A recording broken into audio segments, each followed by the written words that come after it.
like I've been through the phase where you're up and coming and you're on your nascent journey, and folks go, hey, that's the guy, do the thing to, hey, Wayne Brady, sing a song. Like, that's the one at first. I was like, what do you mean? Is that, make something up right now. Well, first, let me put my dick away. I'm trying to pee. And why you in my house? So, but then that, and then that was that for a while, and then the infamous Chappelle thing. Yes. Then it was everybody and their mama for a block of 5-6 years. Hey Wayne, does Wayne? And then never getting it right. Hey Wayne, does Wayne Brady have to kill a hoe? It's like, that's far more violent than choke a bitch. No context, man. There's no context. Yeah. To then. Does Wayne Brady like to get choked when he gets his ass eaten? Like, dude, no. I mean, yes, but no. But dude, you're putting me in a weird position. Right. I don't want folks in my business. Yeah. By the way, yeah, and I will take fries with that. Sorry. Hey guys. Yeah. Hey, it's Herbert. And you're listening to the About Last Night podcast, you slippery little son of a bitch. About last night.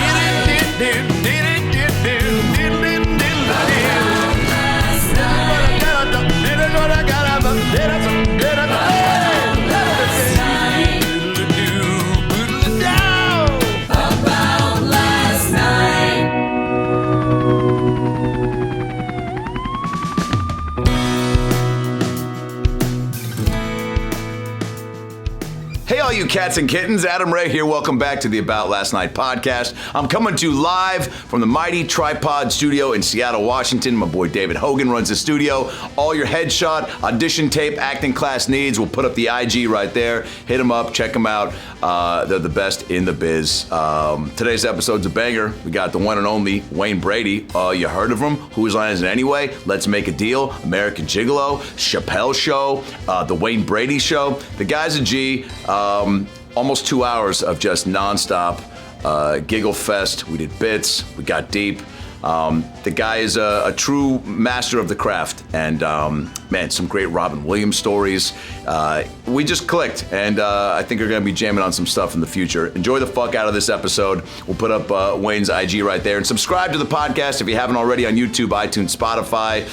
Make sure you can get up to date on all the clips and episodes. We got so many bangers coming up in the next few weeks, and you guys got to stay up to date and get all the goodies as they come. Tour dates. Wow. We got some bangers coming through. And I just said bangers like 3 or 4 times, like I'm fucking not the head of a meth lab in Rancho Cucamonga. Yep, that was David. San Francisco Punchline, March 1st through the 4th. You guys know where that is. San Francisco, California. Tickets at AdamRayComedy.com. That's the Punchline, March 1st through the 4th. Oxnard, Levity Live, March 9th through the 11th. And then Fort Worth, Hyenas in Fort Worth, Texas, March 31st and April 1st. And then hitting the road with the Impractical Jokers, Portland, Seattle in April and in May now. In Atlanta, San Diego, Dallas, West Palm Beach, all the dates and cities, AdamRayComedy.com. Get your tickets and merch info there. Of course, Young Rock. NBC's on Fridays. Just had the season finale last week, so go back and watch all those episodes on Peacock so we can get a 4th season. Welcome to Chippendales on Hulu. And that's it. So enjoy the episode with Wayne Brady. Bye. Because I love the podcast, and Thanks, I was just brother. talking to my partner, Jonathan. You met Jonathan Yes. when he came out. Oh, yeah. Magnum, right? Yeah. A So beast. for the longest time, I've been talking about starting a podcast, but I think a bit of it, I was resistant because I know there's the joke about everybody's got a podcast. I was like, well, I'm not gonna, but I really do want to do one, and I have a very specific take on music and comedy. So finally, we were just talking. I was like, fuck it, we are gonna do it. We own all these cameras. We shoot shit all the time. I want to do a podcast. You got to. You also have such a deep catalog of experiences and people to pull from. I mean, look at us just pre-show talking about all people from all different walks of life that you, and also you're fucking Wayne Brady, dude. Who's not going to want to do your podcast? You know what I'm saying? Like, well, when I call you to come and do it, then 1,000. That energy, good. Can I be honest? Like I was just telling Mo before we started. I go, one of my biggest regrets that will always be, when I first moved to LA, the first TV taping I ever went to was Whose Line. And there's a picture. I couldn't find the picture, but they sat me and my girl at the time behind Drew. So we are the people. I've got blonde tips, a fucking goatee. I looked like AJ McLean from the Backstreet Boys. Who didn't? I mean, except for me, because everybody. Yeah. So we're sitting back there, and you guys just murdered. And it was my favorite show. So I'm going to a taping of my favorite show, and it was my first week in LA before I started school at SC. And so then cut to CW MADtv. Our mutual buddy Chris Ahern hooks us up to come to Let's Make a Deal to have you on the pod, and you extend the invite to go, bro, Whose Line's on CW, MADtv CW, next season, come on through. I can't even tell you, I was bragging about that probably too much to where I cursed it, to where it was like someone in the comedy gods was like, MADtv ain't gonna go more than a half a season, bitch. So that didn't work out, and I'm to this day I'm like, oh man, to not get to play with you and the rest of the crew on Whose Line will always haunt me. See, but that's our loss as a collective cast, because Sure, I truly would still love to have you do that. We just shot our last Whose Line Of all time? Supposedly, nothing know. ever dies. Like, you never know. But in this incarnation, it's done. But that's okay, because in my mind, I'm working on something right now, which is the next version of Whose Line, or more specifically, my take on improv and the shit that I love doing. So it's like my whole aim is to be the RuPaul Charles of improv and sketch comedy. Wow. Because I think that I have a depth and breadth of it, and no one else has said they want to claim that improv piece. So I want to claim that, and I'm building something where that would be the show. Wow. So when that happens, just know that you are one of the first people that I'll be calling. Diversity, man. White Jew, circumcised. Like, I'm checking all the boxes. Come on. There's a Venn diagram where black and Jewish, where we overlap. We do. Boom. There it is. Let me ask you something, Wayne. Do you ever get, the way people probably meet a comedian or actor or musician out and they're like, hey, do this line for me, or do this, if there's a catchphrase or something, do people stop you in the airport or anywhere and try to, because you're just known for being such an improv master, hey, let me do a scene with you real quick. I mean, that's probably too crazy, but like that actually, if someone actually said, let me do a scene with you, I would actually I'd go, oh, you know what? Maybe you actually have some chops. Right, Let's do that. Right. I think that the cool thing is I've been around for so long, which, knock on wood, that's the blessing, man. Like when you move out here and you're like, oh, I want to do something or make it. What does that look like? Yeah. I moved out here in '95. And started working at Universal, which we'll get to. Yes, here we go. Started working Universal here at the top in '96. So I've been here a little less than 30 years. I got on Whose Line, the British version, in '98. So in the big scheme of things, I was out here a relatively short time. Because there are folks that have been out here a long time. So thinking, if I've been on TV since '98 and it's 2023 now, that's a long time in TV time. Yeah. So I've been around long enough so that I have various things that people will come up, and I've been through the phases. Like I've been through the phase where you're up and coming and you're on your nascent journey, and folks go, hey, that's the guy, do the thing to, hey, Wayne Brady, sing a song. Like that's the one at first I was like, what do you mean? Is that make something up right now? Well, first let me put my dick away. I'm trying to pee. And why you in my house? So, but then that, and then that was that for a while, and then the infamous Chappelle thing. Yes. Then it was everybody and their mama for a block of 5-6 years. Hey Wayne, does Wayne? And then never getting it right. Hey Wayne, does Wayne Brady have to kill a hoe? It's like that's far more violent than choke a bitch. No context, man. There's no context. Yeah. To then. Does Wayne Brady like to get choked when he gets his ass eaten? Like, dude, no. I mean, yes, but yes, no. But dude, you're putting me in a weird position. Right. I don't want folks in my business. Yeah. By the way, and I will take fries with that. Sorry. Hey guys. Yeah. Mom, sorry. And then once Let's Make a Deal started, then. And that's the arc that still happens today. No matter the other things that I do, there's always the person who my name is either, hey, Wayne Brady. It's not, oh, hi, Wayne. It's like, Wayne Brady. And then after the Wayne Brady, Wayne Brady, let's make a deal. Hey, Wayne Brady, make a deal.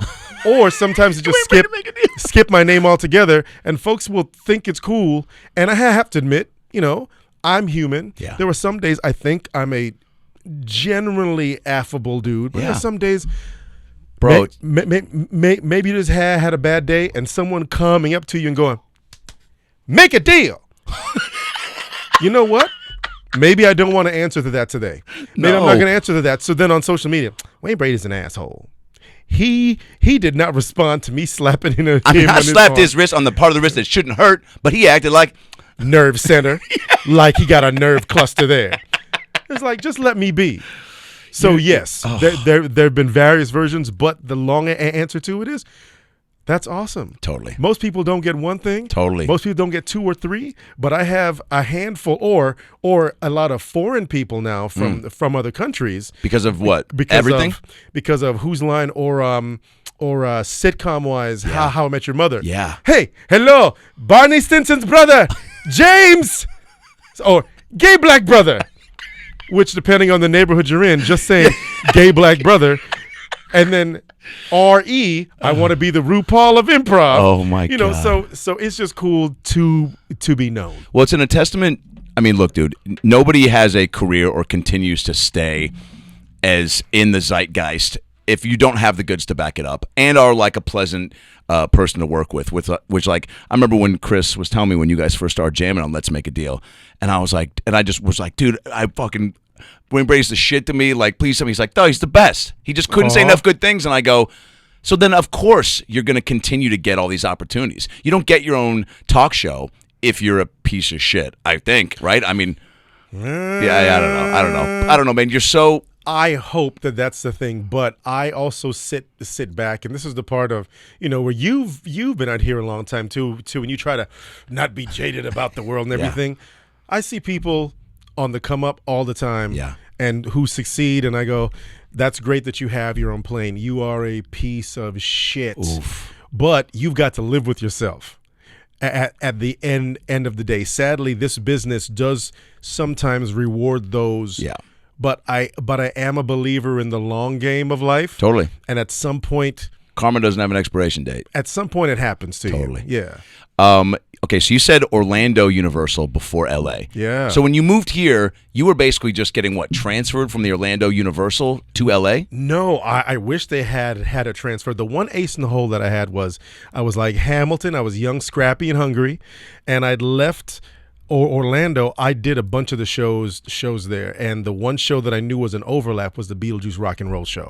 It's like, you've got to get me an audition. So the gentleman that was in charge of entertainment there at that time, God bless his soul, a guy named Adrian Lepeltier, I think, made a phone call for me to say, hey, you should audition this young man that's coming to audition. I was 23, and I auditioned for them, and I guess I did something right because I got the gig, but as you know from doing those theme park shows, you don't come into a full-time slot.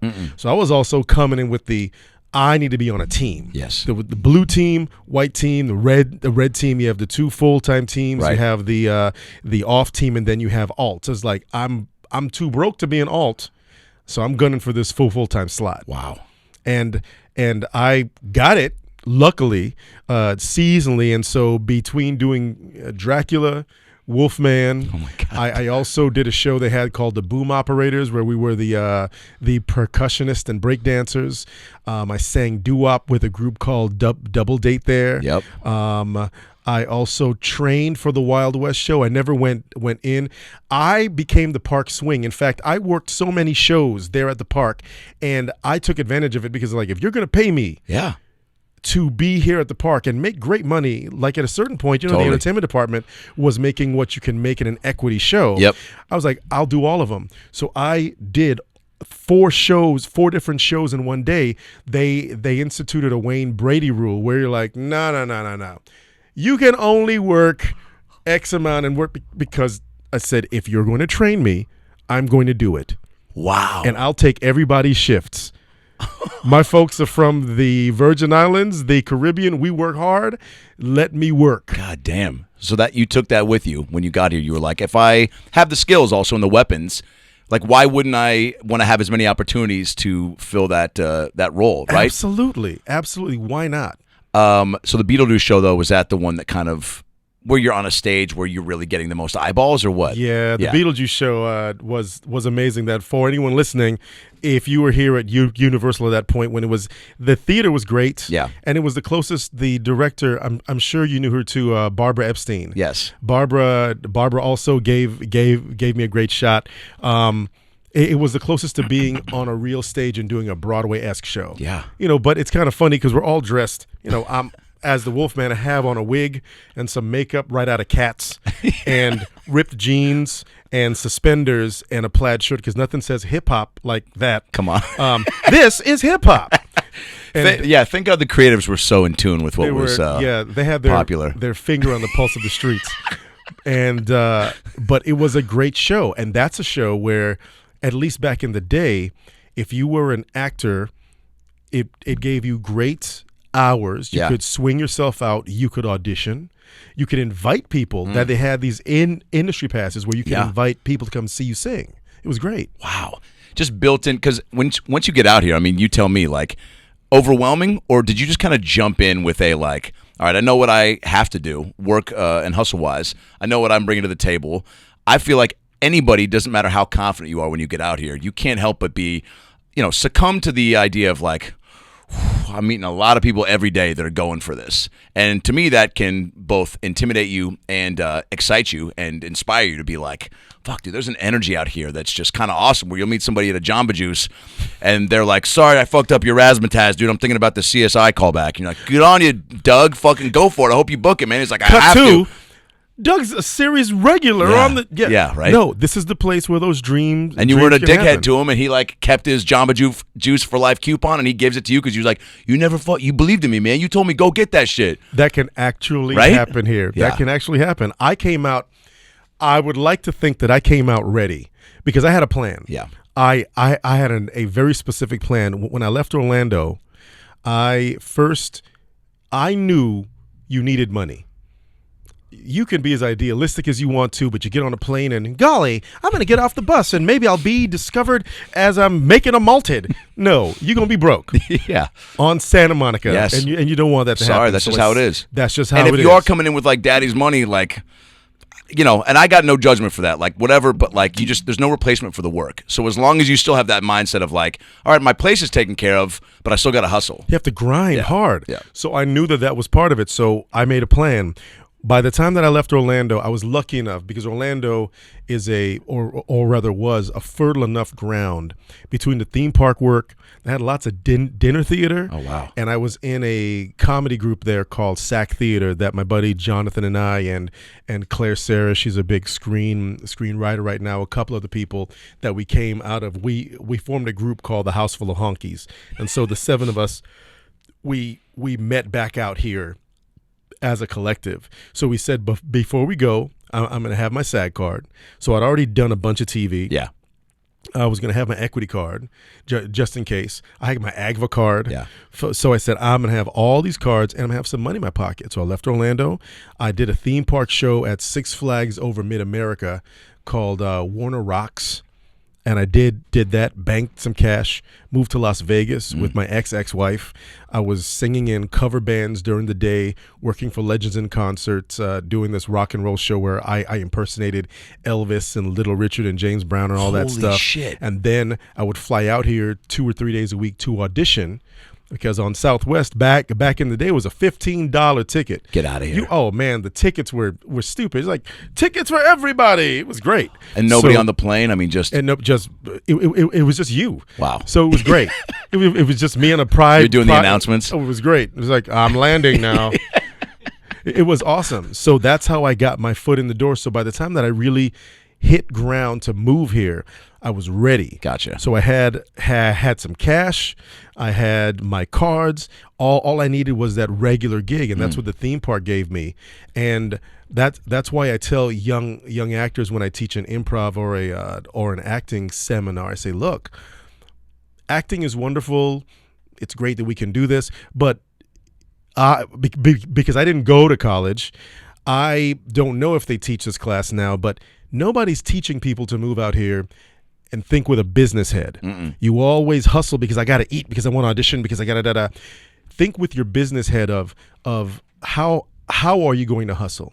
What is a responsible hustle? And how do you get that done so that you can create, so that you don't feel like you have to be a starving artist? Yeah. And I learned all those things, by bumping my head into two walls, but I was also very prepared.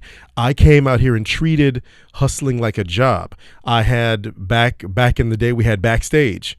So I had a calendar and I had backstage. Yeah, for those that don't know, Backstage West was a big, I guess, just backstage almost casting drama log to because at one point they merged. Yeah, they just posted, in a shit ton of pages, right? Like audition opportunities. I think that's where I actually saw the Universal Studios tour guide. Yes. Casting call. Audition for everything that you could. Yeah. And my job in the morning when I got up was break out the drama log, and I'm good for this, I'm good for that.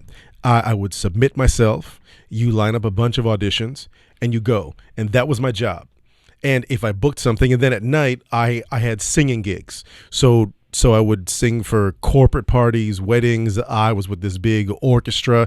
I sang at a couple supper clubs on La Cienega. I was doing improv. We were writing sketch. But I was like, I need to fill every hour until the auditions in each of the blocks of the dates. The auditions turned to gigs, and I knew that if I could fill up my calendar, I could pay for rent. And I knew that this gig paid $100, this gig paid $250. I booked an industrial film, and if I could fill that grid by the end of the month, then I'd done my job. And that's how I got through it. I wasn't thinking, oh, I'm going to be on this TV show or whatnot. I said, no, I'm taking bite-sized chews so that I can get to that point. Wow. And I think that that's still how you have to handle your business. 1,000%. God damn, dude, that's such a professional and healthy approach to this world where, again, you can get so overwhelmed by and clutter your mind with thoughts of, like you just said, like all I'm thinking of is I want to be a lead on a TV show. It's like, well, what does that mean? How are you getting there? What else is going on? Like, and this day and age, and you're a great, really nowadays type of artist where you do got to be multifaceted. Would you agree? I mean, it's not enough just to be auditioning and then sitting at home. Whether it is having a podcast too or, writing, I mean, there's just has to be more on your plate. And I mean, always. But there's only, what's great, and I don't know if you take pride in this or ever just take a step back. It's like, yeah, there's people out there that are doing a bunch of different things, but hey, man, there's only one fucking Wayne Brady. I mean, let's be honest. And that's why people always go fucking blah, blah, blah. And I've definitely found myself doing it, being like, man, that guy fucking does this, he does that. He ain't Wayne Brady though, That's what I'm very lucky that I set myself up in that way. But I will say, I'm still at 50 years old and doing everything that I've done. I still feel I have X left to do. Yeah. Because there's still things that I have not gotten a chance to do. Sure. Because and this is another thing I teach about, and I tell my daughter this. She's in the business now as well, and she's a writer, performer. She loves it. Singer, dancer. Oh, she loves it, and she's so good. Her. And I love watching her because now at 20, I'm thinking where I was at 20. At 20, I was at Universal in Orlando. I was working at the dinner theater. I was writing. I was doing 6 nights a week at SAC Theater, learning improv, sucking on a Monday, sucking Tuesday, doing a decent show on Wednesday, and sucking again. So watching her process. But the one thing I tell her, and I tell any young person that moves out here that I didn't have, is intention. That's what I do admire in a lot of the Instagram and TikTok generation. And It's easy for us old heads to go, well, you're blah, blah, blah. Yeah. Look, these kids are killing it. Like guys like King Batch and Andrew W. They're making $1 million deals now because they have an intention. And maybe that intention was like, yo, I'm going to make a video with this. But it's an intention. Yep. Versus when I moved out here, my intention was to work. It was a broad, I want to work. I didn't have a goal of being on this show or that show, whatnot. Gotcha. I said I want to work with a capital W, and maybe my far arcing goal will be Broadway. I don't know how I'll get there, and maybe I can be on a TV show. But I wasn't even thinking about comedy. I said maybe I can be on a drama or or a soap opera. No way. But I know that at least I can handle the theatrical piece. So let me do that. I didn't have an intention. I bumped into all the shit that I've done. I bumped into it. I bumped into Whose Line. I bumped into these things. And then you try to make good on the opportunities. But I always think, what could I have done if I came out very intentionally? And so I try to tell people, have an intention. Being funny is great. Doing all the things that you can do is great, but there's always somebody else. Totally. And that person may be working their ass off. Yeah. They may be the Kobe of stand-up. No, you know who is the Kobe of stand-up? Is friggin' Wayne Brady. How can you just... Kevin Hart is the Kobe of stand-up. Totally. Kevin was a guest on my talk show when nobody knew who Kevin Hart was back in the day. How'd you know about him? I met him when... I met him when he was promoting. I think he was either promoting his first sitcom that he got because they were throwing out sitcom deals back in the day, or maybe Soul Plane or something. I don't know, but nobody knew Kevin. It took years and years of him grinding until all of a sudden the world knows Kevin. So say what you want to about his comedy if you're a fan or not, but you cannot deny the work ethic that goes into someone. So that's just to prove, if you don't have intention, Kevin has always had intention. He's like, I'm going to outwork people and I'm going to outfunny you and I'm going to do that. And I admire that. That's so fascinating that you say you bumped into all this shit, because with having that many skill sets, excuse me, you would assume that there'd be a focus out of one of those where it's like, all right, like the improv, I want to make that. That's gonna be the first notch on the belt, or hosting my own show, or hosting an award show, or a game show. Like, so none of those were even, but you at least were controlling what you can control, which was being active, and which I think is another like key component of being out here is like, look, you have your days full or wide open to fill the schedule up. It's not enough just to go, I'm going to do my open mic at night and then, sleep and whatever during the day and go to a coffee shop and hang out with friends or whatever. It's like you do got to, be doing improv classes, or, I worked at a casting office, 4 or 5 days a week for free just to get experience What? on. Oh, yeah. Gina McCarthy and Nicole Abalera, who, I've done, yeah. So I intern for them got a few opportunities out of it, but like, invaluable the experience I got. And I would sometimes leave working Wolverine at Universal to, go do an audition. They were pretty flexible, but sometimes they were like, hey, can you go to Ed Harris's house and put him on tape and do for this chemistry read, or go to San Diego with Jason Segel and Russell Brand. They're going to put Kristen Bell on tape. She's doing Veronica Mars. And I'd fucking get out of shit to go do that, because I was like, whether, in my head I wasn't like, I'll meet Jason Segel and he'll make me his sidekick for all his movies. But it was like, I want to... It's like I just felt like that was worth more in the moment than telling some kid where the bathroom was and doing a bad joke and have my boss be like, "Hey, Wolverine's not funny. Just fucking talk about Marvel shit," which happened a lot. Absolutely, that's so smart. Yeah, man. but it was like, so same thing. It was like casting office, then YouTube sketches, open mics at night, writing to shoot stuff on the weekends, and then it felt like if, like you said too, like there's always somebody. You have to have that in your head that like when you're. And look, you do have to take moments, right, to like chill out. You can burn out. That's a real thing. But, absolutely. But I feel like in the early stages, what I always tell my mom, because even nowadays, I'll go from, if I got an early morning shoot and I've got 3 shows, and she's like, just cancel your 11:30 at the store and get some sleep. And sometimes you have to, like if I'm running on fumes. But I'm like, Mom, that set the night before carries me into the next day because I'm riding the high from just... getting the rush on stage and the laughs and working out some new stuff. It's just a confidence. I'm taking all of it to bleed into the next thing. Confidence is what, man. Like once you get that feeling of, oh, I'm good enough at this, and that's that intention thing that I didn't have, is I didn't realize that I was being prepared. So, like, I love to quote James Brown now. They if you stay ready, you ain't got to get ready. I didn't understand that by virtue of me being hungry, because for some people, acting and being a performer, you're like, oh, I want to do this, and you've got a very romanticized version of what it is. Right. For me, growing up, it was a way to survive, because there was nothing else. Nothing else would have motivated me to live, really. And I know that sounds very hyperbolic almost, but it's true. There's nothing else that I could have wanted enough to make a life around. Right. I knew this was my thing. That was it. Right. Hands down. So from the time that I started when I was 16 and I booked my first show, I was like, oh, this is it. So I'm treating this like I need this. So whatever I've got to do to get into whatever room, I'm doing it. Now let's go. So I learned skills along the way that prepared me later. I didn't know that improv was going to be a destination. I'd been making stuff up in my room, but I didn't know that people wanted you to make stuff up on stage. Yeah. Once I started, the first time I ever hosted anything, I was on a cruise ship doing the musical review as part of the cast, but then shit would break down, and they're like, we need somebody to just talk. Here, Wayne, hey, cast, crew, I'm just making up jokes on the fly and doing impersonations and singing stuff. Hey, you're pretty good. Go upstairs and do 20 minutes to blah, blah, blah. I'd never hosted anything. So each of these skills that I accrued, I bumped into. Sure. So that's why I say that I just bumped into those things. And luckily, once I bumped, I went, oh, now I've got something. Yeah. Now what do I do with it? Yeah. Did you know? So when Whose Line came along, the opportunity, you were like, "Oh, I'm so ready for this." Yeah. Once they told you, like, what? Nope. Not at all.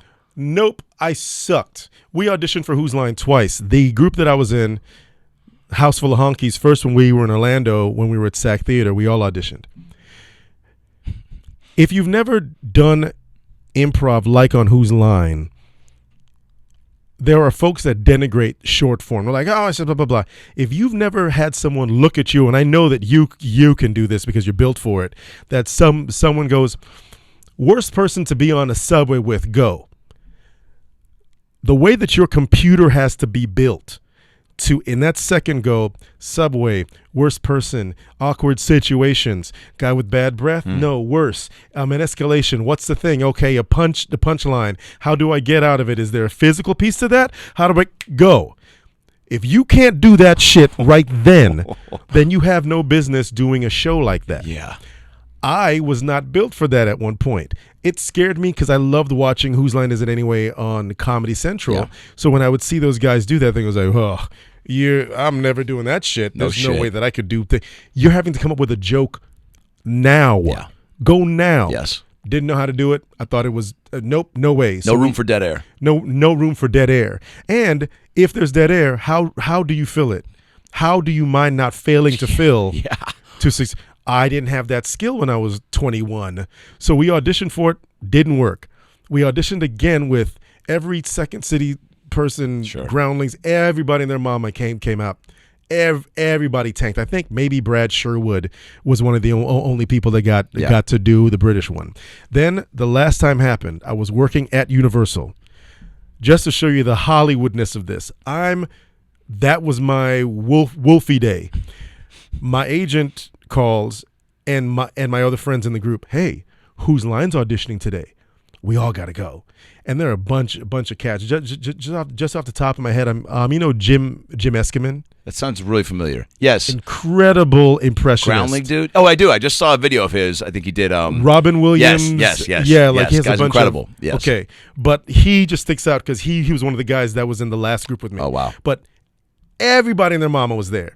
I'm doing my show. So the drive then from Universal out to, they auditioned us at, I don't know the name of the theater, but this little art house theater on Fairfax and like Beverly. Okay. There's this weird little theater. So the time it takes to get there, it's like, oh man, I don't. All right. You're not in full Wolfman still, are you? I'm in full Wolfman. I'm like, all right. I was like, you know what? I've got 2 shows. So we were doing 5 shows that day. I just did 2. I could take 2 off, and you have to give away a piece of your salary to go, so I can sign myself out. If I get back for the 5th show, that still leaves me enough, because I'm doing rent calculations, because I was about my money. God damn, like dude. That leaves me, I could make $300 for the day or $450. Okay, I'll give up those shows. I change, I wipe all the shit off. Okay, great. I jump in the car and I go, because in my mind, I'm just showing up because I feel guilty passing up an audition. Plus, I'm going to support my friends. Wow. In the group that I was in, the House Full of Honkies, and we started to get a really big name, and we were voted best improv group. There were 7 of us. My role was, I was back here because I did not look at improv as a viable thing. And I don't know why I had that. It was more about me. To anything else, huh? No, it was more about me than it was the thing. I think I told myself a narrative because there was a guy in the group named Dave Russell who now lives back in Orlando and is a dear, dear friend. But Dave was always our leader. In my mind, I always looked at the group that Dave was the really funny, fast, physical one, and Joel. I think you may know a guy, Joel McCrary. Joel had his thing, and a couple of the other guys in the group. Me, I do the musical improv sometimes, and yeah, I do characters. I do all these things, but all those spots are filled. You guys have fun doing that. I'm a serious actor. I'm out here doing guest spots and stuff, and not on sitcoms. As you're wiping off your Wolfman makeup, right? Right. Guys, sorry. You go ahead and sing your silly songs, but yeah, Mr. Bullshit here. Spielberg's going to find me, right? And see that Wolfman can probably do Shakespeare. Those are the stories that you tell yourself. So I assumed a role, which now I realize was my own negative thinking about myself. It wasn't about the group or anybody else. It was about me. Wow. So when I get there, I'm like, look, I'm here for you guys. I'll go in. They'll ask us to do World's Worst or superheroes or something like that, and I'll suck. And I'll just hop in my car and I'll go back and I'll finish my show out. Well, I get invited into the room and it clicks. I don't know why, but World's Worst wasn't as scary because I didn't care. I was like, y'all auditioning for, sure, I'll be the world's worst. What? Great, the world's worst superhero? Look, my arms fell off. I can't help you. Bye-bye, Lois. Oh, she fell. Great. Do I get to go home now? Oh, no, I stay. Oh, okay, there's more. And then round after round. And then we started getting into the musical improv piece, which I felt super confident with. And then it's like, well, do you do any impressions? Like, yeah, I do a bunch of musical impressions. Well, can you sing songs about this? I was like, yeah, because that's stuff I do at home. Yeah, we'll do that stuff. By the end of the day, did you just murder that stuff? I mean, do you remember walking away being like, I can tell you, that's one of the only times I truly, truly knew at a certain point. I was like, oh, this is what I do. And it changed the game. It was just a little attitude adjustment. And by the time we finished, there were only a couple of us left. And then a couple of us were invited to go to a workshop. And then out of the workshop, I got my shot. And I got one episode. And I got one episode on the British version, and one was cut into like 3. And then and then the following year when they said, we're moving to ABC, we remember you from last season, come and do one shot. And it just shows you never know when your shot's going to come. Sure. If you would have told me my shot would have come because of improv comedy, all the goals that I said I was going to do. Yeah, dude. Because of improv comedy. And that was the coolest Hollywood moment. I did my one episode, and it was something that I wish that everyone could experience. We finished the taping. I still don't even know what happened in the first taping. I was in a fugue. We knocked it out because I'm running on, let's go. Yeah. So when I finish, I'm walking off stage. There's a line of execs from Warner Brothers and from ABC. Hi, I'm Andrea Wong from ABC. I'm Michael Davies. I'm from Warner Brothers. I'm Peter Roth. I'm You got cards. I'm like, okay, I don't. That same lady.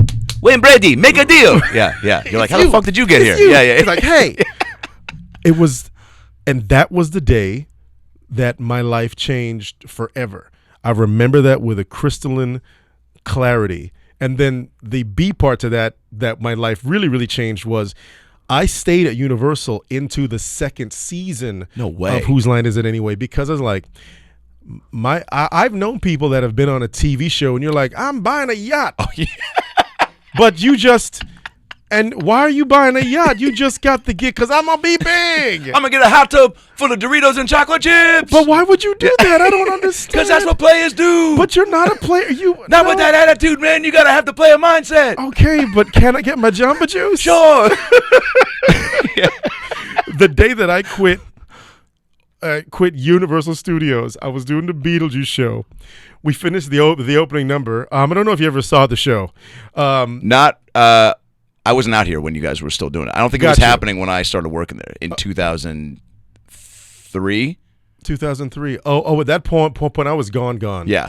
So that's when I started. Oh, okay. I mean, I've seen all the. I mean, I think there's been taped versions. I've seen the show. Just so not we're live, in the middle of that thing. Yes. Blah blah blah. Everything's happening, and then and at the end of the opening number, and I'll never forget it. I was Wolfie that day, so we finished the opening number. It's To Kiss a Song.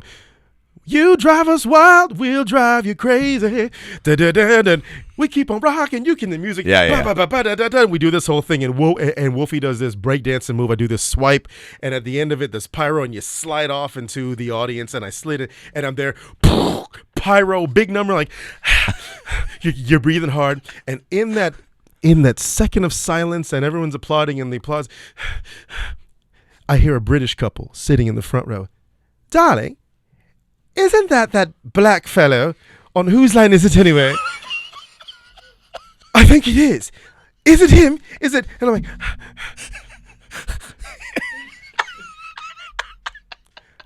this chick knew me through. Holy shit. So to anybody watching and listening, Google online, Wolfman, Beetlejuice rock and roll, see what kind of makeup I was wearing. The fact that someone saw my face, and that was, I got to do the moment I went, oh, this is my last show. I get back on stage. Dude. We finish the show out. As we're dancing, I think during one of the numbers, I forget, the Bride of Frankenstein was singing, I Will Survive. And I'm talking to the other two guys on stage, like, ooh, I will survive. I was like, hey, guys, I'm quitting this bitch. What? Yeah, somebody in the front row just remembered me. Do. Really? That's right. We finished the show. Thank you for coming to Universal Studios. Bum, bum, bum, bum, bum, bum, bum. Yeah. We're walking off stage. I take off the wig and like, hey, everybody, I quit. This is my last day. It's like, really? Yeah. Someone knew my face. From whose line is it anyway? I am going to take complete advantage of this right now. See you later. Bye-bye, y'all. Who's coming with me? Who's coming with me? Nobody? Yeah. Okay, I'm good. Well, it doesn't serve you to come because you're not on the show with me.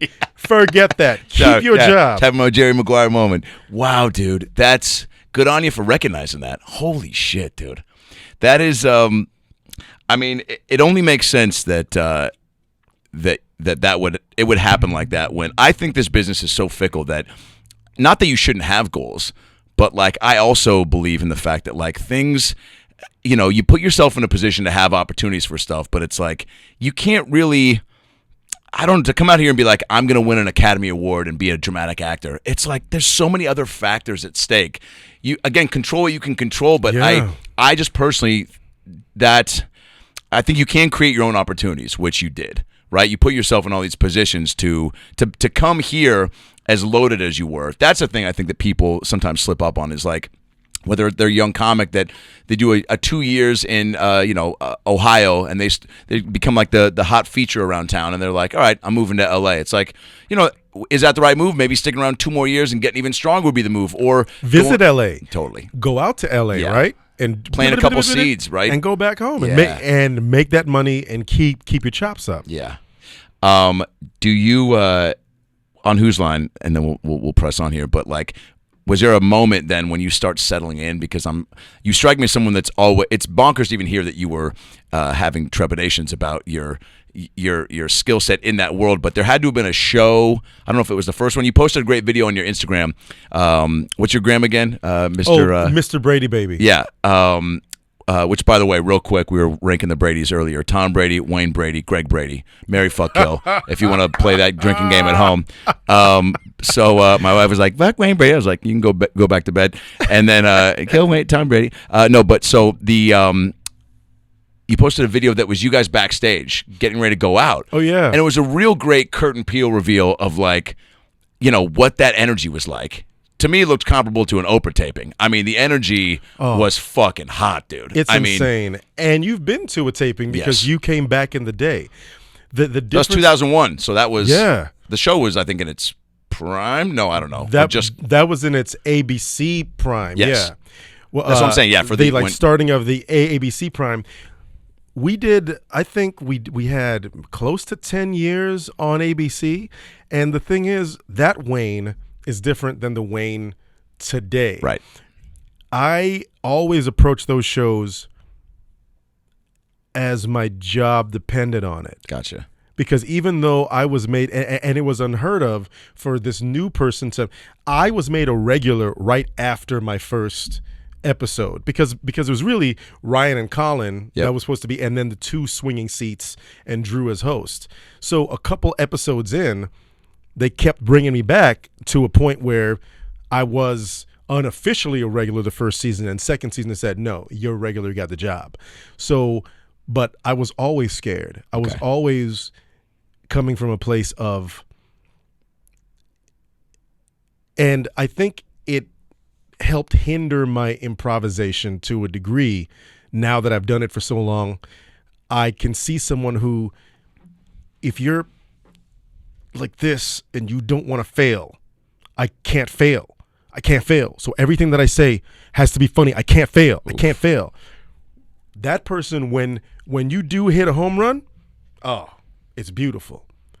But when you fail, which improvisation, it is an art based on failure that I understand now. And it's beautiful failure. Great, suck.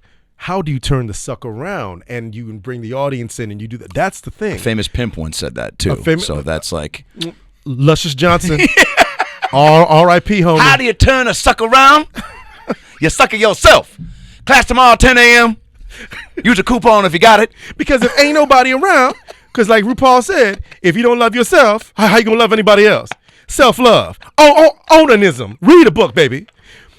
I think that I was so keyed up. Like I watch myself now. And folks post Whose Line things all the time. You'll go back and watch. And I go, ooh. No way. What was that kid? Because I got Whose Line when I was 26.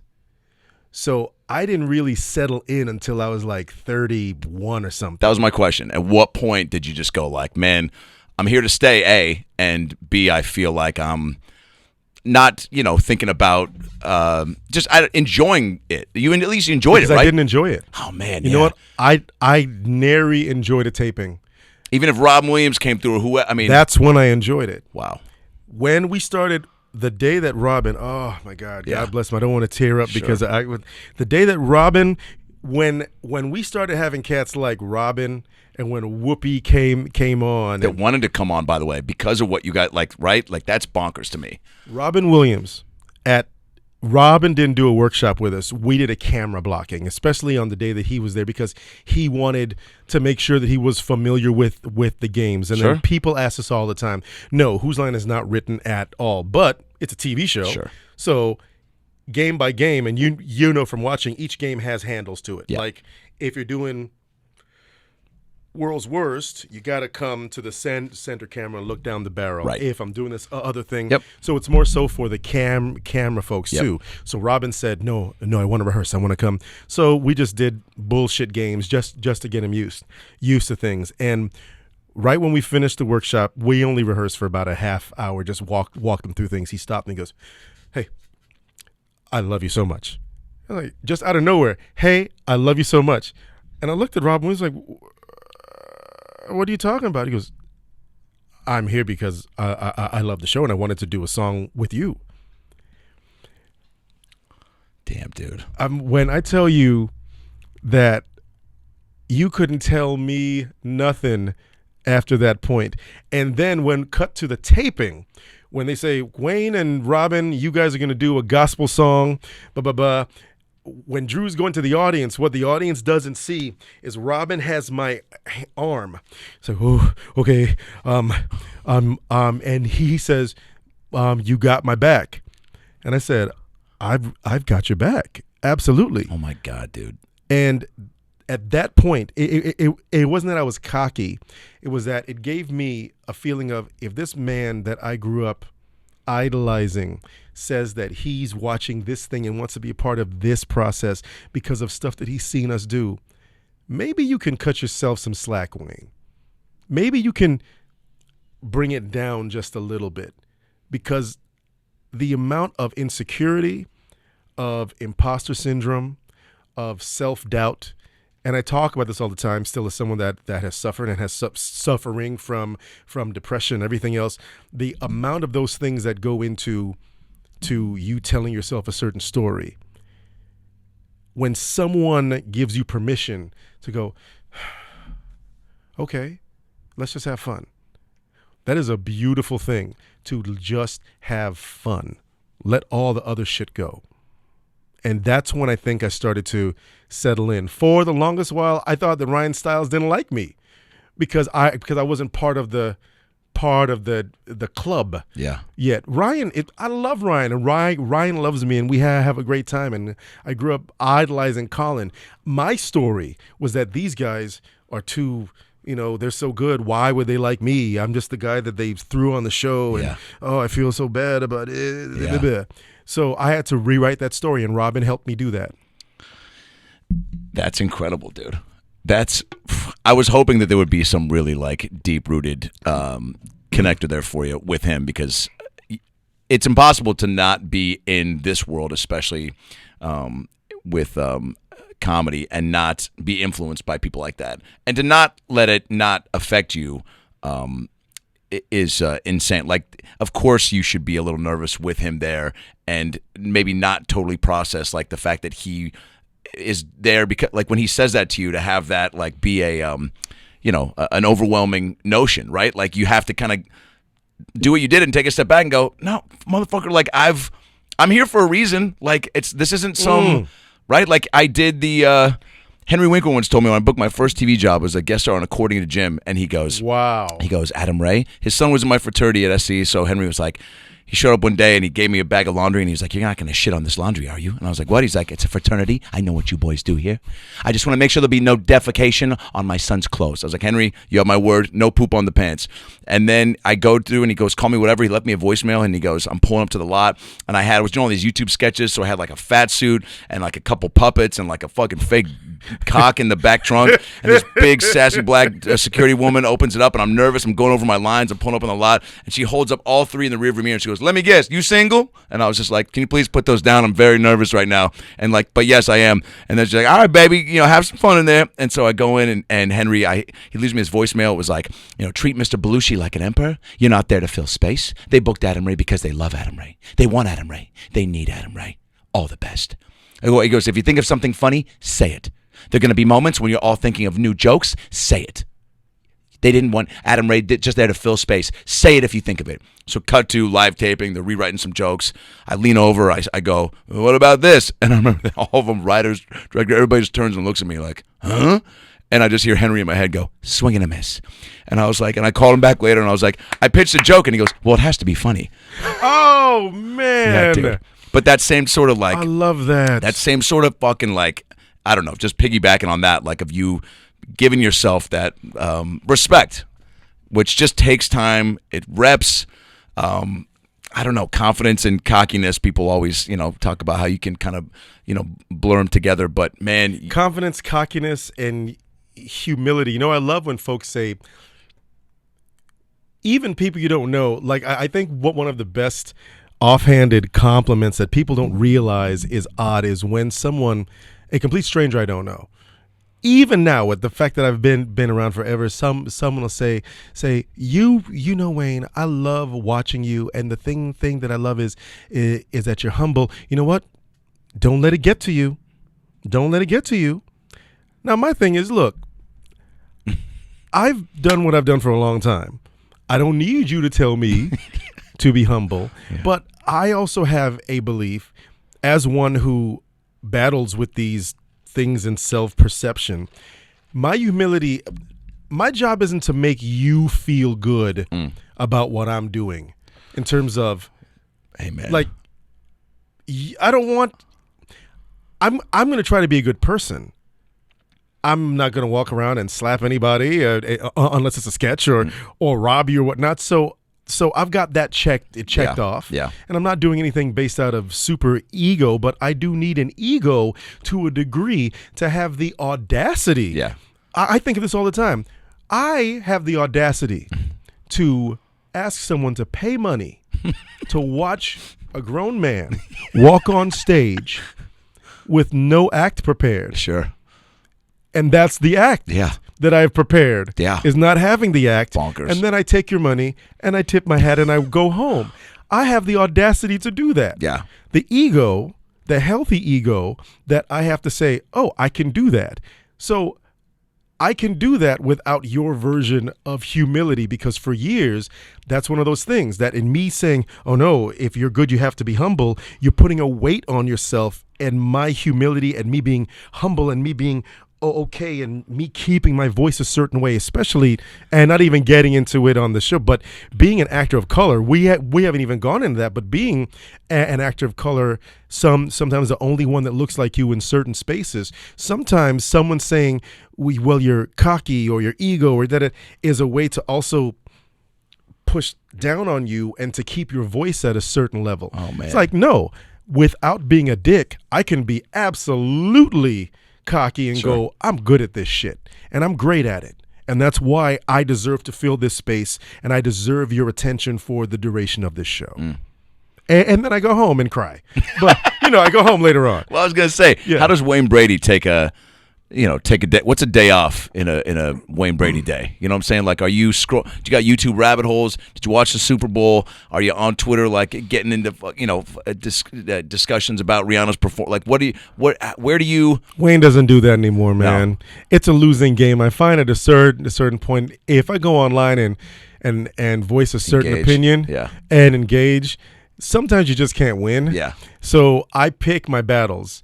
I think a day off for me looks like it's very boring. I am a very unsexy single person. I read because I love to read, or I'm writing something, and I'm in the process of working on a couple different things. I've got a production company, and we've sold a couple things. So I'm writing, which is another job, but I like it because it's improv with words. Yes. Are you diligent with it? Are you like 8 a.m.? Nope. No. No. I am ADHD all the way, so I've had to learn. And thanks, TikTok. Like, I didn't even know there was ADHD TikTok. Now at 50, I've learned all the shit that's wrong with me. Yeah, bro. All the things. My wife pulls up shit all the time. She's like, that's you. She just shows this video of this girl doing all these things, or like ADHD versus not. Like, I haven't been diagnosed with it, but I 1,000% have it. She pulled up a couple things one time that went through all the. She took this is crazy. The cabinet doors off of in the kitchen because I would like buy stuff that if I didn't see it, I was like, we don't have it. And that's the thing on the ADHD. But also just like the spacing out, the thinking like she's talking to me. And there's also, I think, just a dude trait more or less at some points where she's talking to me, and Gilmore and Rory and Lorelai, season 6 is when they really come back together as mother and sister. In my head, so I was like, fuck, dude, did I do that tag last night for that bit? Fuck, I got to get to the studio before, and then she's like, and I'm like, oh fuck, sorry. I just was thinking, it's not that your story's not interesting. I mean, it's not, but like there's a lot of shit. I can't help that my brain is moving that. Which for comedy purposes, man, with my crowd work on and dealing with people, you've got dope crowd work, man. I got to tell you because I watch a lot of your social media stuff. Thanks, brother. And watching you interact with people. There's some good ones from this past weekend in Chicago that I'm about to post, man. That were bonkers. And for whatever reason, I don't know what it is, I can listen and focus in that environment. I mean, on the highest level, I feel like. But then it's like, and even off stage when I'm dealing with people. But then it's sometimes I just feel like I can't control. It's like my brain and mind is overloaded with stuff that is, it's just almost a prioritizing of like. It's a superpower, but it's also I'm not going to say a weakness, but as much of a superpower as it can be, it works to a detriment in our life. And I've been diagnosed. You have. And so you just learn tools. At a certain point, if you don't want to medicate, then you have to learn tools. And my daughter gets on me all the time because I'll be having a conversation with her. But the thing is that I've told her, and I tell her, Mom, we're talking and we're talking about Easter. Yeah, I'm right here with you, Easter. I'm going to make a note really quick because I know that but I'll come right back and like, yes, I absolutely think that you ought to get those ears that you were talking about. You weren't listening to me. Yeah. But I can repeat exactly what you said. Wow. My whole thing is I can hear you, but my focus has to shift so I can give this much space to the other thought that I had. So I look at everything as a computer screen, and that's how I handle improv, and that's how I handle conversations. I'm taking things in priority, like you said, and I'm piecing them here. I'm putting something on pause, and I'm going over there, but it happens like that. Hey guys, Adam Ray here for the About Last Night podcast. Well, it's another new year. We made it, 2023. We did it. Congratulations. Hug yourself, touch yourself, so that when you ask yourself who touched you, you know who it was. You got goals, guys, okay? And you want to achieve all of them, every single one of them. And Factor is here to help you do that. So if you're looking to fuel up fast with ready-to-eat nutritious meals, yikes. You ever just forget how to read? Meals delivered straight to your door. Then Factor's the place to go, okay? They leave you time and energy to tackle everything else on your to-do list, so you don't have to worry about where and what you're eating. Achieve and maintain your 2023 goals with Factor, America's #1 ready-to-eat meal kit, and start saving time eating well and living your best life yet. If you love Factor, probably because you're too busy to cook and you don't like going to the grocery store and potentially, running into somebody from your past, and you want to skip the chopping, prepping, and cleaning up too, well, Factor's fresh, never frozen meals are ready in just 2 minutes, and all you need is heat and a positive attitude. So whether your lifestyle is keto, calorie smart, vegan, protein plus options are on the menu each week. They're prepared by chefs and approved dietitians, not these unapproved dietitians, and each meal has all the ingredients that you need to feel satisfied all day long. 34 chef-prepared, dietitian-approved weekly options are there for you. Plus, you can round out your meal and replenish your snack supply with an assortment of 36-plus sweets, smoothies, juices, and more satisfying add-ons. Cut back on takeout and get Factor instead, okay? It's ready to make, ready-to-eat food in just 2 minutes. Eating vegan or veggie is a snap with Factor. Each meal is prepared by the chefs that know what you want, and they're excited to give it to you. So head to factormeals.com/lastnight50 and use promo code lastnight50 to get 50% off your first box. That's insane. I didn't know that was the deal until I just read it. That's crazy. 50% off at factormeals.com/lastnight50, and you're going to get 50% off your first box. That's insane, so you got to do it. There's no better deal out there, and no better food as well. Factor.com/aboutlastnight. Oh, wait, /lastnight50. Okay, do that. Do you see that for whether it's hosting Let's Make a Deal, your talk show, stand-up, whatever, even when you just did this great thing with the Lou Burger guys? Yeah. I went on their podcast and did some improv song stuff. Unbelievable. What you did with them in this live show, I think it's on your IG. Holy shit. Like, they had a song, and you improvised the choreography. Wayne, that is the choreography in a live show. They did a song, and they basically followed you. You were the Timberlake of the band, and bro, that is you talk about just improv for, song and speech, but like dance improv, bro. And I know you got a dance background, but like, holy shit, no moment did you falter with a move. I'm like, this is the music. I'm watching the music video, the raw version of of this song, and because you just go. That's what it is. So is it similar? Real quick, is it with that dance or song speech? Do you see like 3 or 4 things in a moment and then you just grab one? Yes. Yeah. As I'm going, I have to see, but I've got to attack it, and I've just got to go. Because you have a half a second to make that choice. Because if I had any longer, I probably wouldn't. Because, and this is what I tell people all the time too, doing improvisation and being on stage, it's such a weird beast for me because that's one of the only times being on stage, and maybe you feel this too, that's when I am the most present. Yeah. I'm the most laser focused. Yeah. I can hear what one audience member says. I can do this thing, you have a comeback, versus in real life when I sometimes feel like, I'm a sitcom character. Oops, I just fell up. Ba-doo. He tripped over the suitcase. Which is also a fun way to live. There goes Dad. That's your own catchphrase? Yeah, there goes Dad. So it's like, man. Yeah. So, but doing the improv, if I give myself a chance to think, it is so not organic to me, to the introvert Wayne, who goes, what the hell? You want me to stand in front of a crowd of people and speak? So I have no choice. So that computer screen that I came up with helps me because I have options. Go. Okay, I got to choose it. Go. You just got to go. Yeah. And that's the thing. If you keep making choices, one choice leads into the next, and the next thing you know, an hour set's gone, and that's great. I just ran into a buddy of mine who was a producer on Masked Singer, and he told me to ask you, if you enjoyed that experience. Oh yeah, yeah. Who was it? His name's Jeff. I don't know his last name. He lives in my building. Wait, I can look it up. His name's Jeff.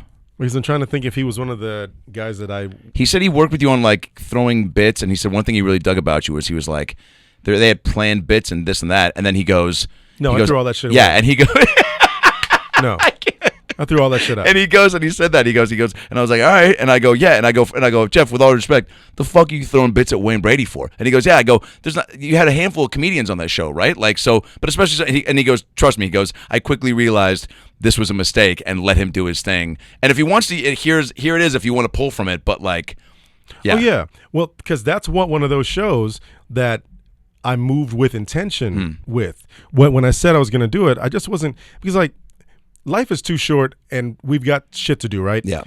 Why not judging anyone who has to, but I don't have to be on TV in a certain realm to make anything happen. That's actual work. I'm going to get up and I'm going to put on a costume and sing in a head and do all this stuff. That's work. Yeah. Why would I do it if I wasn't going to be intentional? So from the time that we started, right from the costume that we used to the songs that we picked to the bits that I did, I was like, I know me. So I can help to produce those bits for me. Trust me. Oh, but what if you did this joke about it? But nope, because that's not going to serve me. Yeah. And I think that's one of the strongest things that is if you know you, maybe somebody else can produce a TV show, but you can produce you. Adam can produce the shit out of Adam, and nobody can do it like you. Because you know your strengths, you know your weaknesses, you know the things that will work, and if you're also a producer, you know your strengths in a given situation. Yeah. And that's what I think that some people come into it because they don't do it. The producers like Jeff, that's their job. Yeah. Their job is there to serve the people that don't know themselves well. 1,000%. And that's a strong trait. And if you got the chutzpah to be able to like walk into any situation and go, down to be collaborative, but like you brought me in because I'm assuming because you wanted Wayne Brady, so let Wayne Brady be Wayne Brady. Just like Adam had to be Adam. Yeah. When you were on that show. Yeah. That's true. That I think is at the heart of it all. Is we all work to get to a point where your name, not even fame. I'm even talking about if only 10 people know who you are. At least with those 10 people, your name rings true with something so that it rings with trust. Oh, if I bring Adam onto my show, I'm good. I brought you on because I know what you're going to bring. Right. I'm not going to sit there and deign to go, but I want you to really do the pirate thing. I've never done the pirate thing. But I would step up. If you did pull me in to your show, podcast, whatever it is, and you were like, dude, do the fucking pirate thing. Okay, noted. Pirate bit is a go. This whole thing was just a honeypot. I trapped you. You know what? I'd probably go into, look, I haven't been a pirate for quite some time. I've been dealing with my ex-girlfriend who was pooping on my pillows, but which is also a one-act play I'm putting on at this theater down on Fairfax. Wayne, I know you used to perform there. I think you auditioned for Who's Line at the same place where I met Amber before. This was pre-poop pillow. Pre-poop. Pre-poop pillow. Right. But look, the business is all about finding out who you are and what sort of walk your own plank. But also, is that a euphemism for turn the suck around? Yes, a famous pimp once told me, turn the suck around. You heard him. Turn the suck around. Dude, your impressions are so, I don't know how many of your guests gave you love on your own thing, but really, I've loved, since I met you and started really like watching. Yeah, I'm so didn't even know you were watching anything. Yeah. I'm so impressed by you, and you're a testament to the fact of the thing that I like to teach in comedy and in improv classes is I'd like to believe that most funny people that are truly funny, it's not about being funny. You're a gifted actor first and foremost. That gives you the box to play around in your funnies in there, because if you weren't, you couldn't make those characters come to life in your improvisation, like when you just do that and you take us immediately. It would just be you spouting shit. Right. Versus you can spout shit because you've worked on it and you're good. And so now when I see you, like when I texted you about the Young Rock and you doing Vince, oh, thanks, it's like, man. dude, you are killing it. And then I turn around and I see you in another role, and then I'm like, that's why you're so good and you're winning, because you've put in the work, just like I have. So from a theme park to the Young Rock. Come on, man. Wolfman and Wolverine. Come on, Wolfman and Wolverine. I don't want to pitch a podcast, but I think that's Ebony the and new Ivory. podcast. I think that's the new one. I think that's the new Ebony and Ivory, Wolfie and Wolverine. I think that's it. Oh my God. Yeah, when you commented on that Wolverine picture, I mean, we talked about like a fraternity about, being coming from the theme park world, and you not knowing that as such a and then we, all these common people that we know from that world. But, for me, I don't know if there were days for you where I definitely was strapping the claws on, being like, fuck, dude, I'm gonna, like, I just, I don't want to be here. Like, this is the last place I want to be. I should be, like, you know, whether it was Dave Matthews or Stamos or Michael Jackson walking through the park and me trying to do bits with them as a New York cop or as Wolverine, and them either, you know, playing along or scoffing off. I mean, he couldn't get to Michael, but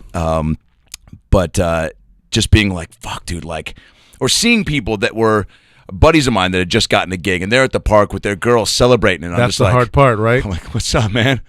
You on the OC for the next 2 seasons? That's dope, dude. Oh, yeah. That's bathrooms are over there. Shrek's over there. My biggest moment like that. Where's a gun? And I still think about this is I was also I think I was Dracula this day, and we were eating at this was back when there was I want to say it was Sam Goody. Oh yeah, maybe it was a Sam Tower Goody Records, Sam Goody on City Walk. Maybe Tower or Sam Goody, and there was a Mexican restaurant across from that. I'm eating with the rest of the cast, and we're in our universal robes, and so folks can't really see that you're in full makeup. And I'm eating, and as I'm eating, I hear, oh my God!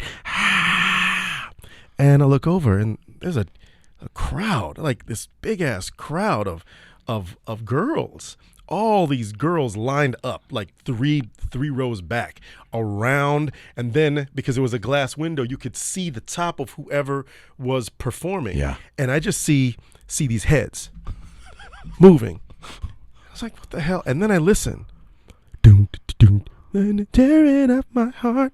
I'm like, tearing up my heart. I know that song was in the... Wait a minute. That's that group, that new group, In Sync. Oh. Now, the reason that happened was because... I auditioned for Joey Fatone. One of the guys, Joey Fatone, in Sync. I met Joey when I'd graduated from high school, and Joey was, I think, in 9th grade. Let's go. I was on a tour. My first equity tour was a school tour of Florida, doing this thing called True Colors. No, Hunting Cockroaches. This play, and Joey was helping us when we went to Walker Junior High School, which was the junior high school I went to. And I was like, yeah, you know, kids, when you audition and you make it like me. I just graduated from high school. I'm 18 years old. You too can be the lead in Hunting Cockroaches. Great show, but it's Hunting Cockroaches. But we'd kept in touch, and I knew him when he was a kid. And so fast forward to Joey took over when I was leaving Orlando. Joey was going into the Beetlejuice rock and roll show. Wow. So we had all these friends in common, cool. and I knew him. Cool dude. Yeah, hey cool. man, you cool? Great. Sweet. So I leave because I'm going to L.A. Screw all of y'all.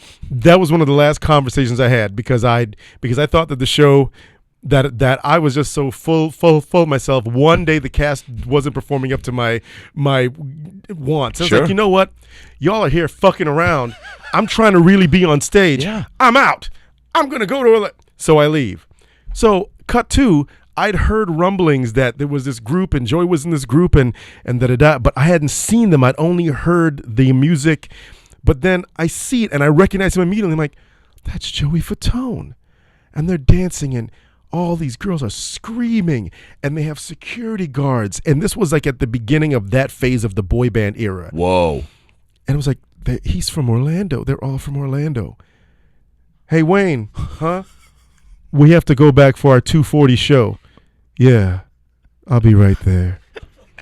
Tearing up my heart when I'm with you. Tear, splash. Now we are apart. I feel it too. Blah, blah, blah, blah.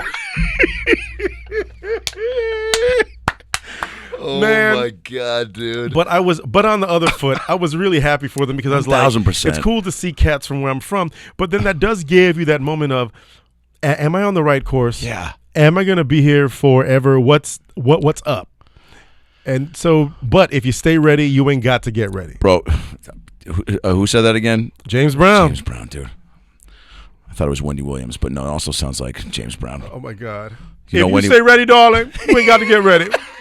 I don't know. Did you, real quick, before we wrap this up, did you have, when you started your talk show, an enjoyable experience, I got to assume? No. Okay, moving on. Next question. Wayne? No. Oh. Yes, it was because I, as a fan, that's the best part about it. I got to meet everybody that I wanted to meet. I sang with Motown Legends. I was one of The Rock's first big talk shows. He came on the show, was so nice. We sang together. I'm going to send him a picture of us after this. I love him. What a great dude. He is my spiritual, like, my daughter makes fun of me because every time I watch a show or The Rock is in anything, I'm like, Miley, you know that our birthdays are exactly a month apart. We're both Geminis. Both got the same body. Dad, I mean, yeah. We're both the same build. I know, Dad. So many people, that was the enjoyable part. I didn't enjoy the talk show business of the talk showness. Gotcha. But I enjoyed what it was. And, I mean, I was the only talk show host in history, first black talk show host, much less talk show host to win Primetime Emmy and Daytime Emmy in the same year. We crushed that. Killed it. Yeah, 5 Emmys, dude. That's bonkers, right? 2 for Whose Line, 1 for, no. Do you know 2 the breakdown? 2 for Whose Line, 3 for my talk show. Yeah. But it's also it's actually 6, but I don't really talk about the 6th one because the 6th one was from the talk show as well as a producer. Gotcha. But 5 is like that I can actually claim that I go, yeah, I did that. I also love that you got that producer hat on because you do that for Let's Make a Deal, right? Absolutely. Yeah. And you almost have to at some point when you're as involved as you are talent-wise. You can't not have opinion. When you get that invested in the project, you're like, you have to have an opinion. Yeah.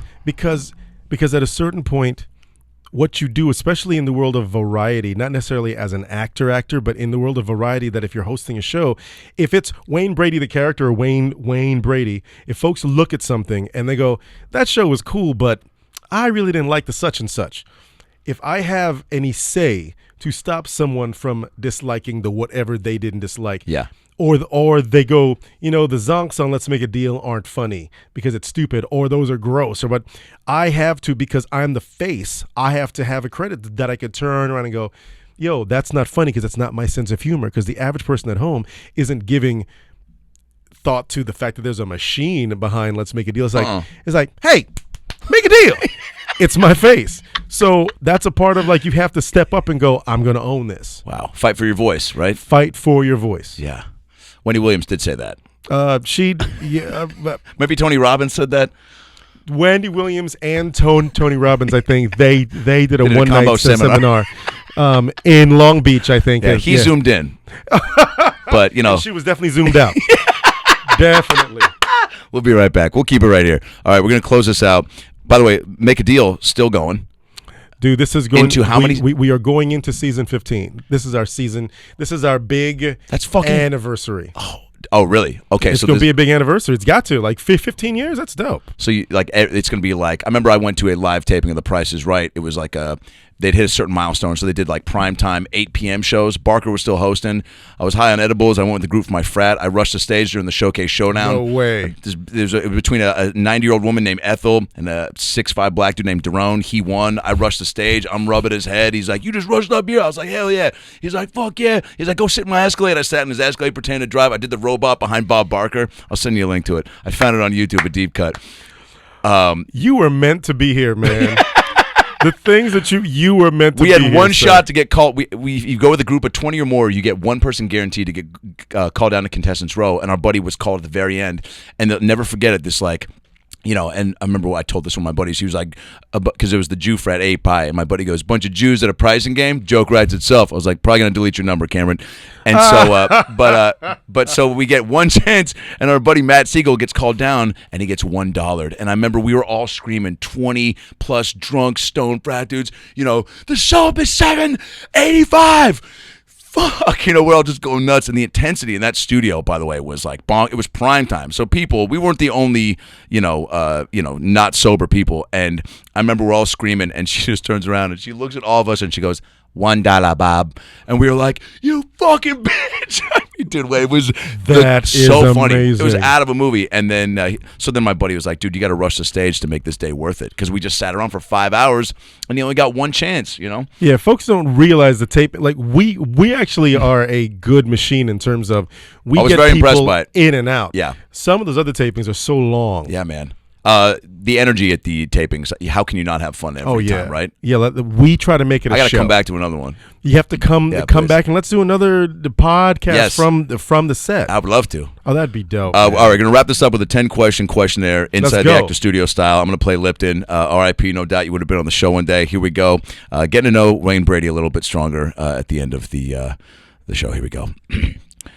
Welcome back to the show. I'm with Wayne Brady. Wayne, what is your favorite word?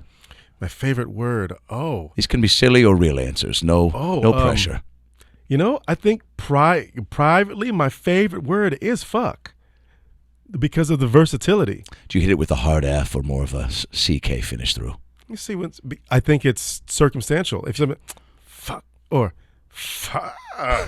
Sometimes you got to get back on. You got to get that fuck. Or like you got to do that old school brother like my dad back in there. He's like, fuck. Oh! Didn't even finish. It's like, fuck. It's like, how do you spell that? FHH ... ellipses. Why do you have ellipses in the middle of the word? Fuck. Yeah, that's a good word. Your pop sounds dope. There's an effortless swagger to the people that can just not finish the word. Come on, man. Get the fuck out. Oh shit. All right, what is your least favorite word? My least favorite word is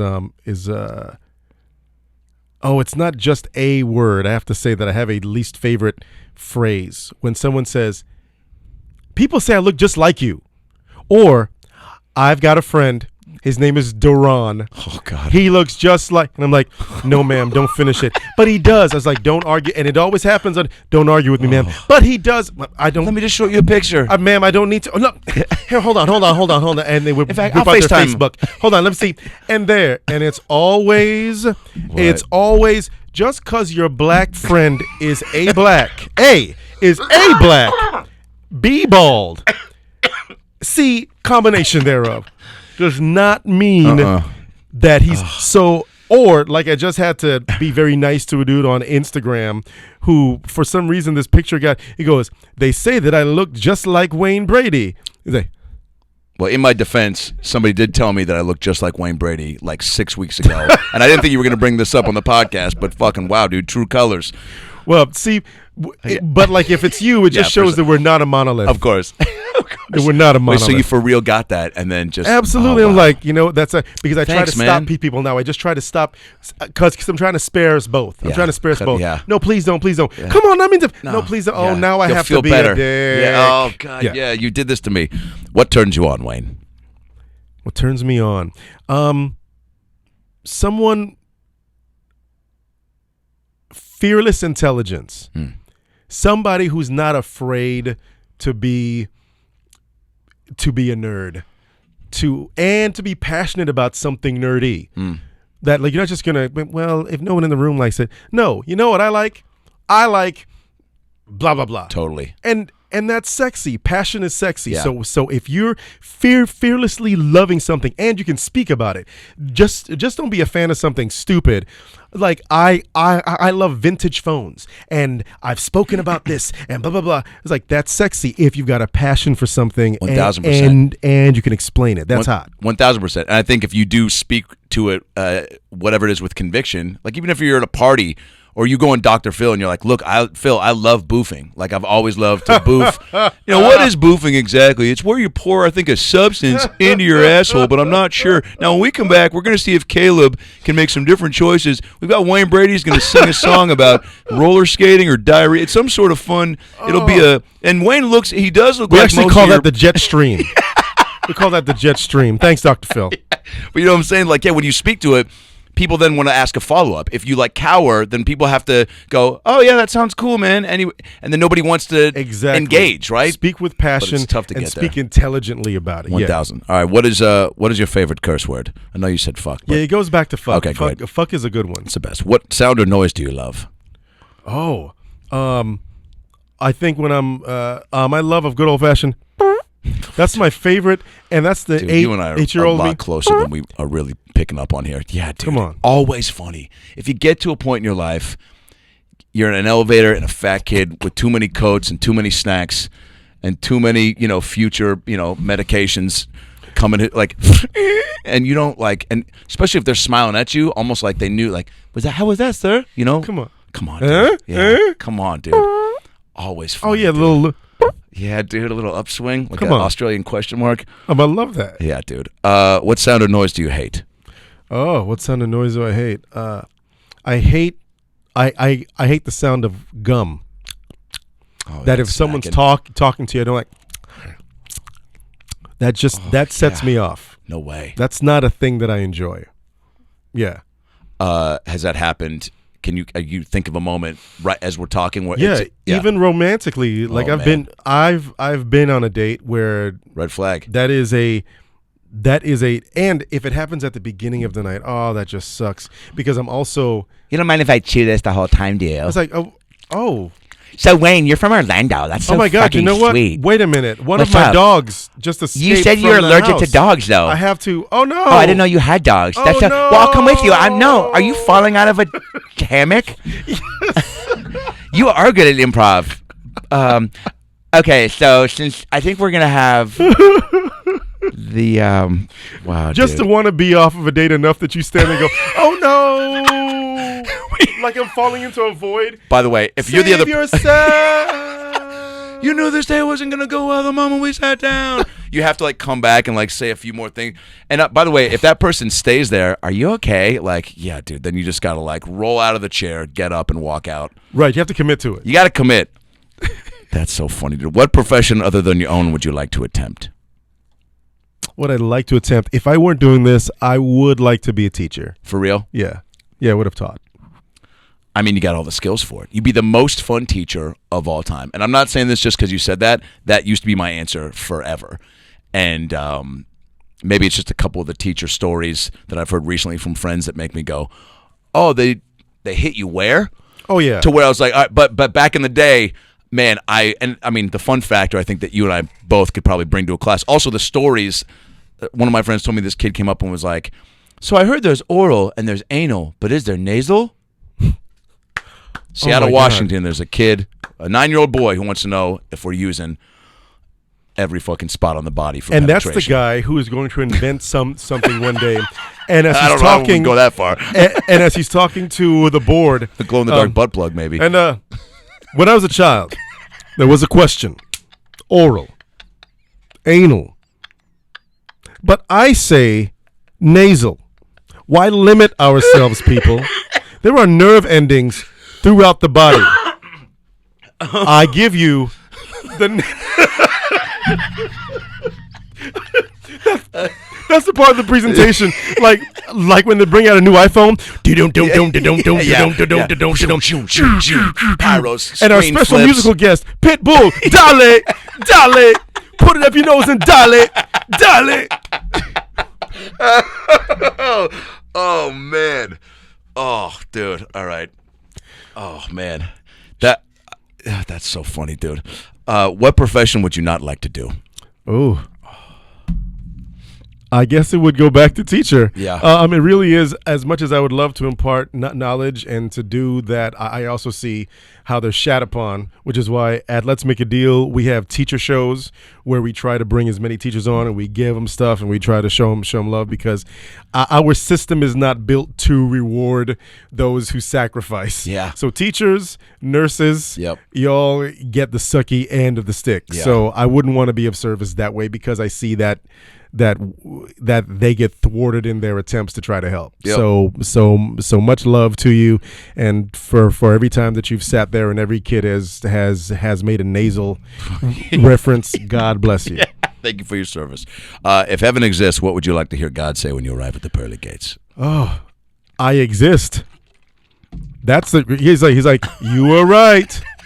Hey, good job on hedging your bets. I know, right?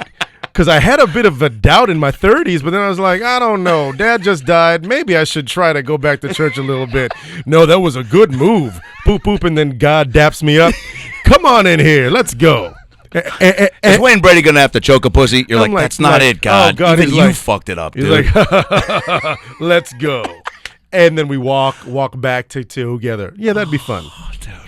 And then he turns to me. He's like, but you can't say the F word. I'm like, all right, God, you got me. Yeah.